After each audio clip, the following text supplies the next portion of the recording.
Hello, everyone. Welcome to episode 9 of The Listening Room Sonic Journeys.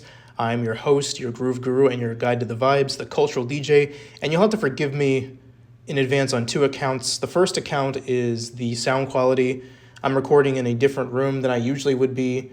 So if you hear like a bunch of echo or background noise, you'll have to forgive me for that. And then the second account is I was actually in the process of doing a 3-part series on Miles Davis and how his like electric period and hiatus period from 1975 to 1980 became kind of part of his mainline canonized series of albums.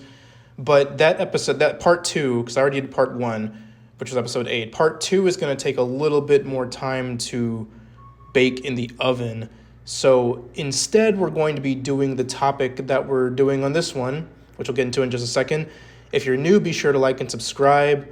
New episodes out every Thursday. Be sure to check out the socials, the TikTok and the Instagram. The links for those will be in the description. And yeah, with all that said, let's get right into it.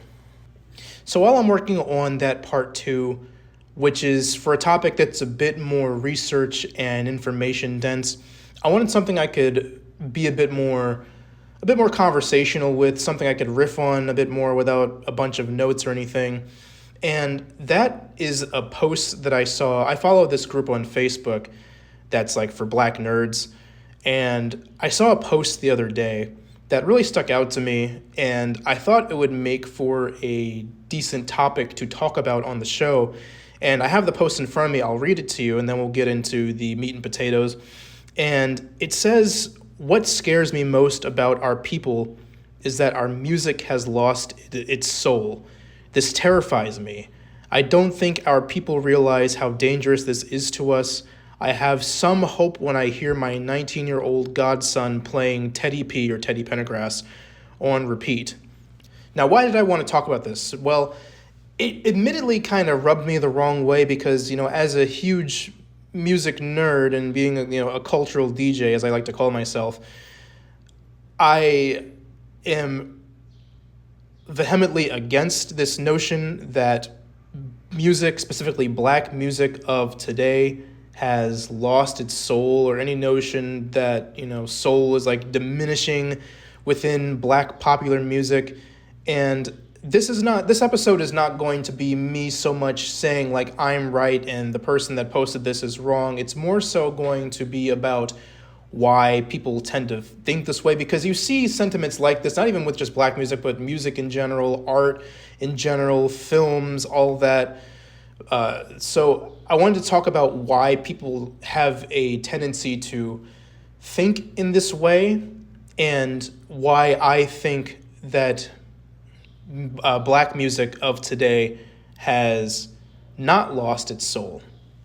So that's kind of going to be the theme of today. Now, what do people typically mean when they say soul? Now, they're usually not referring to the genre itself. They're not talking about no Motown, no Temptations. They could be sometimes, or in relation to it, but usually what people mean when they say soul, as far as in relation to music, is it's something, number one, that they emotionally connect to. And a lot of times that is within a specific context, and that specific context is it's in relation to something from their formative years. They built an emotional connection to music that was around during their formative years, whether they were a kid, a teenager, or a young adult. They latch on to that music when they're really building their musical ear and their musical taste. The music of that time tends to be what they latch onto. And for them, that's where the soul is, because they built that emotional connection to it. That also is an element of recognizable music conventions from a previous era. And like I said, the music that they grew up with. So they'll hear in like modern music that they deem soulful, right? They'll hear in modern music that they deem soulful stuff that they heard, elements that they heard in music from their formative years when they were growing up. So, for example, somebody that might have grown up in, say, the 70s, right? they were big on Stevie Wonder. They say Stevie Wonder is really soulful. He's full of soul, and he is indeed. He's one of my favorite artists of all time, and he is indeed full of soul. Was then, is now. But that person might claim that someone like, say, Beyonce lacks soul. She doesn't have any soul. She sounds plastic. She sounds synthetic. She sounds too commercial, etc.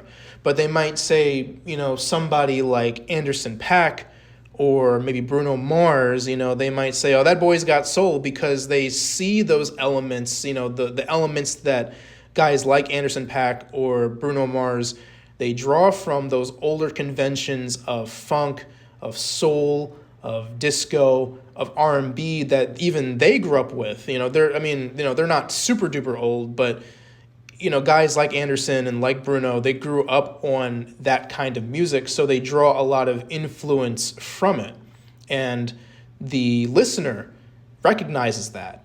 So to them, because they see those patterns of older music being cross-pollinated into more contemporary music, for them, these artists have soul, but somebody like Beyonce doesn't. Now, this is not me saying or claiming that Beyonce lacks soul, because I'm a big fan of hers as well. And, this is not about Beyonce. I was just using this as an example, because Beyonce does indeed get a lot of these criticisms. A lot of people say that she lacks soul, or that she's too, plastic or synthetic. And I don't necessarily agree with that, but we're not going to get into the nitty-gritty of those types of discussions right now. So aside from the emotional connection, another thing that people usually mean when they say soul or something having soul or being soulful is having authenticity. Is the artist in it for the art? Are they making the music for the purpose of making something artistic versus something that's commercial? And I think perhaps one of the best modern examples of this debate is the argument between Kendrick Lamar and Drake. We've seen over the past few years, there's been discussion about them for a long, long time, long before the beef happened, the infamous beef started. There's been discussion between the two of them because they're two of the top rappers in the world right now, right? But when the beef really came to a head, there was a lot of discussion amongst the hip-hop community between Kendrick and Drake and the differences between their artistry. A lot of people tend to peg Kendrick as being like a real MC's MC, like a lyrical mastermind, creative force, all this, a real artist, right? And then they tend to put Drake in the box of being really commercial, caring less about like the artistry of his music and more about sales and streams and being at the top of the charts. So, with this particular example, an older generation may consider Kendrick to be more soulful in that aspect compared to Drake. Now, of course, Drake is a great singer and everything.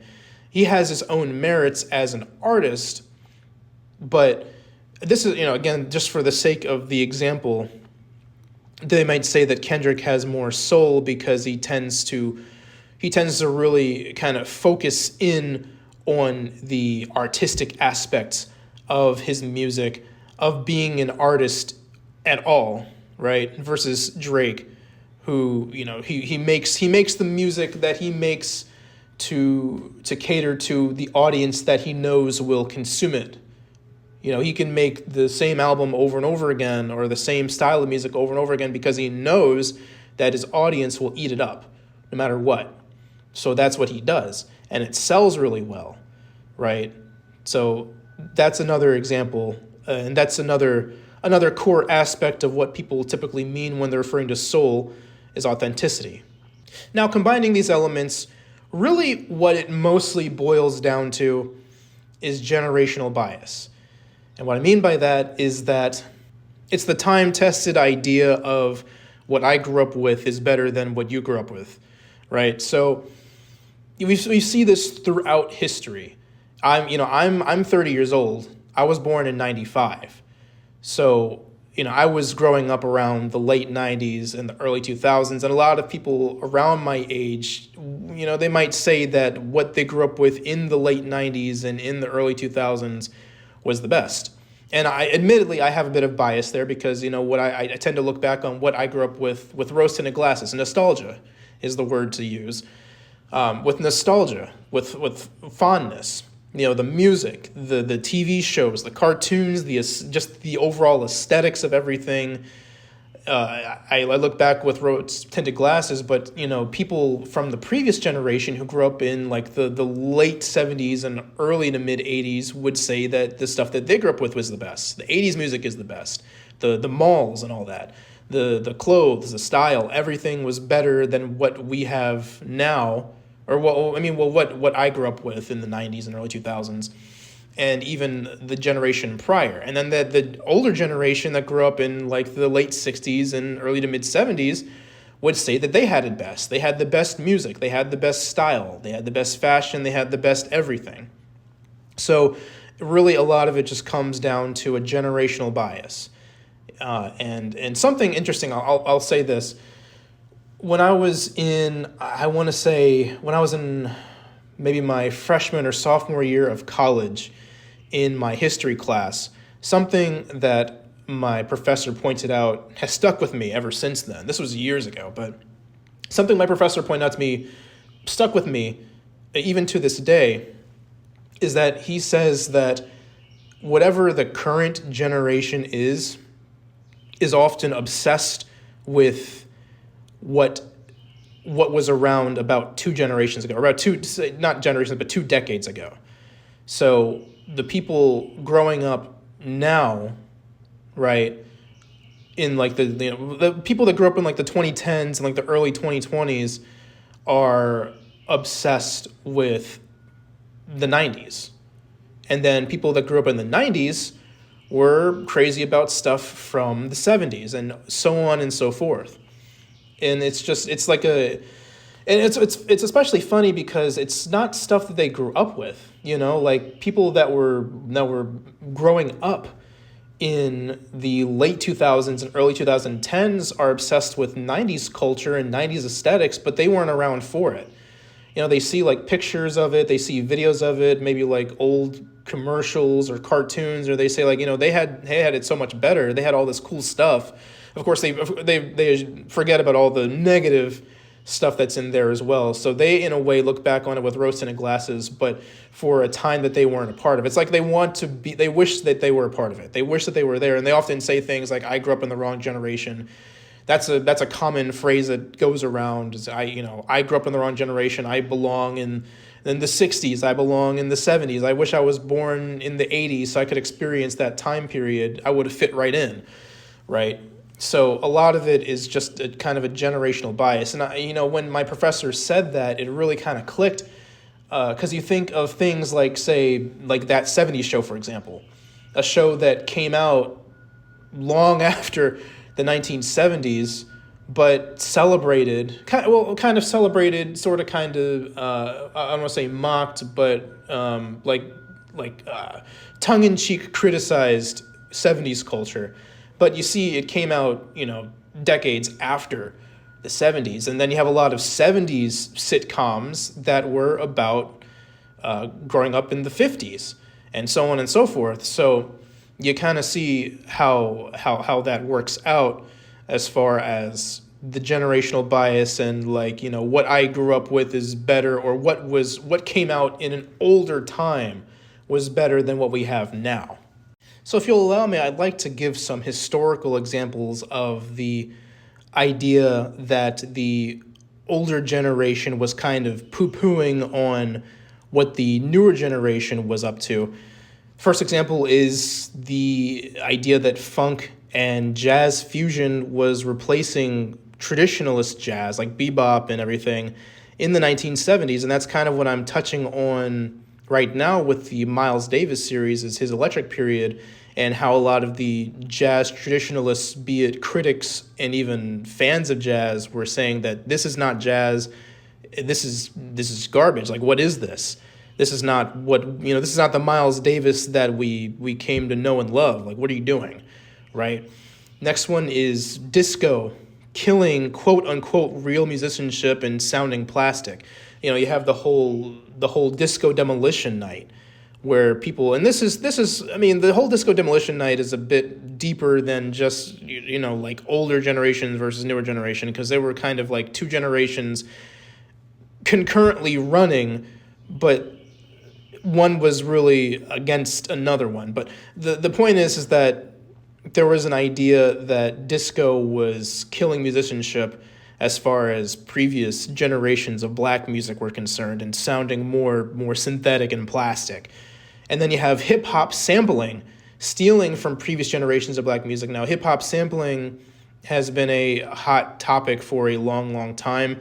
People still bring it up to this day, but I mean, especially back when hip hop was first becoming like really popular, and DJs and producers were sampling, there was the notion that the sampling itself was a form of theft, that they were just taking old music and chopping it up, essentially destroying it, for lack of a better term, but chopping it up and using it for their own financial gain.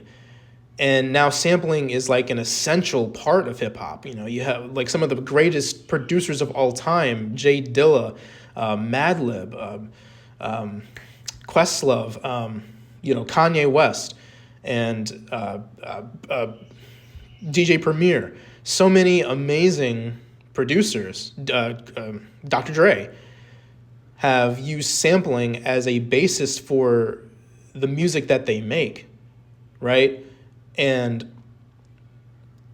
it's become a pillar of hip hop today. And speaking of hip hop, you have trap music of the 2010s and even up to now versus rap music of the 90s. Trap music and trap drums more specifically have become such a ubiquitous part of popular music. Even like you hear trap drums in country music. And these are people that really don't even mess with rap music at all, but they'll still put trap drums in their music, right?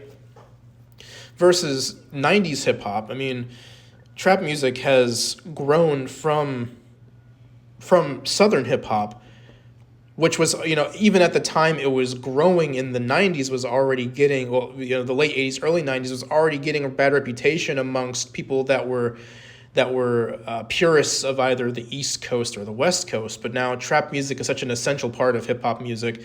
Then there's like electric blues versus the blues purists. People thought that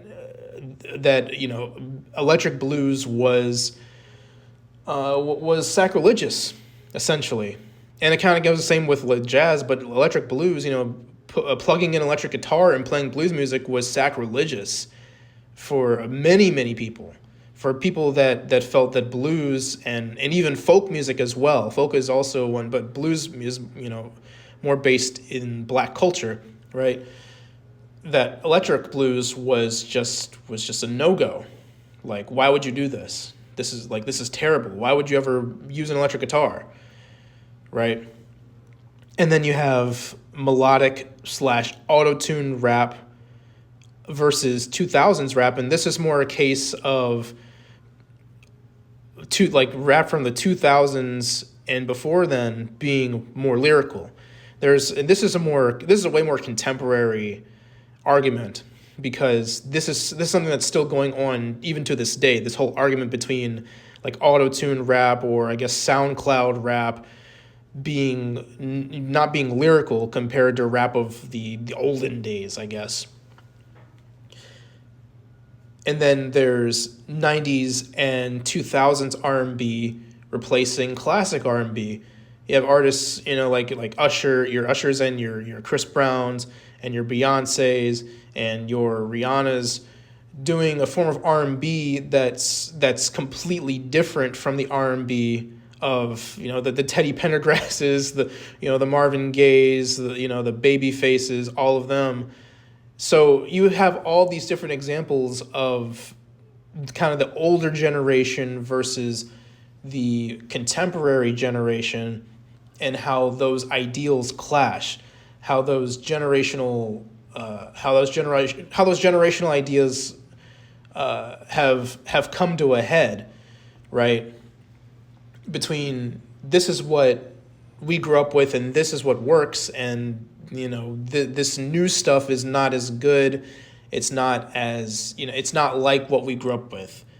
And then there's a whole like if because it's not what we grew up with, that makes it not as good. We're so used to what we grew up with. We're so used to the sound of our youth that we're not willing to give the modern sound a chance, which, in my opinion, hurts the culture.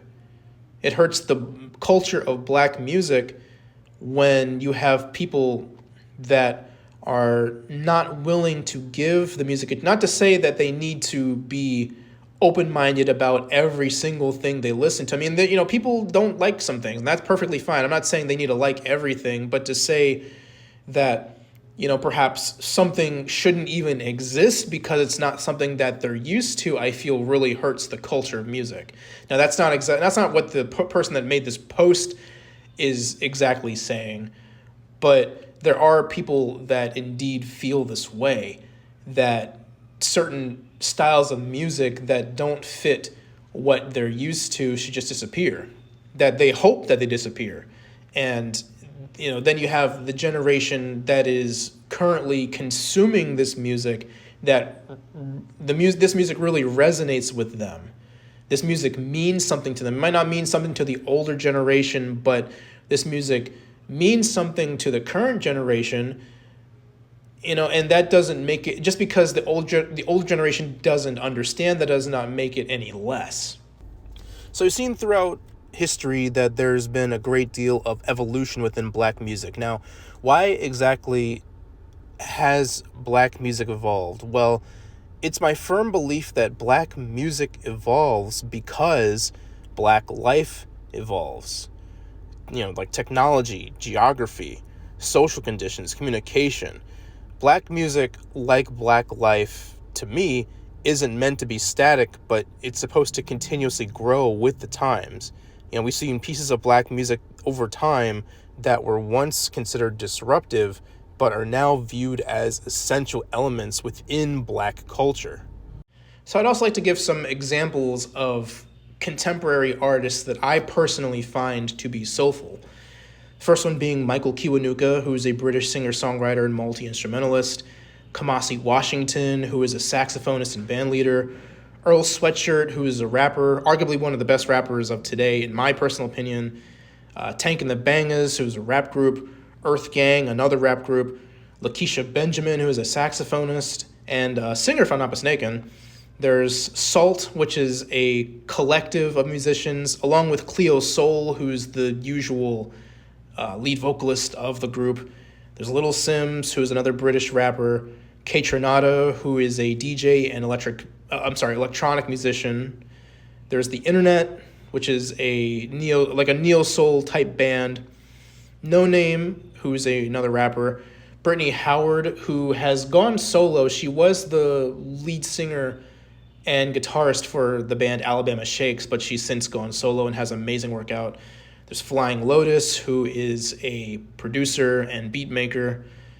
There's Thundercat, who is a bassist and singer-songwriter. Tyler, the Creator, who is a rapper and producer. And Solange, who is a singer, of course. So these are, I could go on and on and on, but this is just a short list of some artists that I personally find to be soulful, that have helped to evolve music, help to evolve black music. They inject the music of a bygone era into a more contemporary soundscape to make the music that they make. But to end off, my personal feeling is that soul in music is not disappearing, it's simply changing form. Always has, and most likely probably always will. And with that said, I will leave you all off with that. Thank you all so much for listening. I hope you all enjoyed. Please like and subscribe, and be sure to check out the socials. The links for those will be in the description. And I will hopefully be able to have the part 2 that I wanted for this episode out by next week. There's a new episode every single week, every single Thursday, I should say. New episodes every Thursday. Yeah, thank you all again so much for listening, and I will see you all next time. This is the Cultural DJ signing off.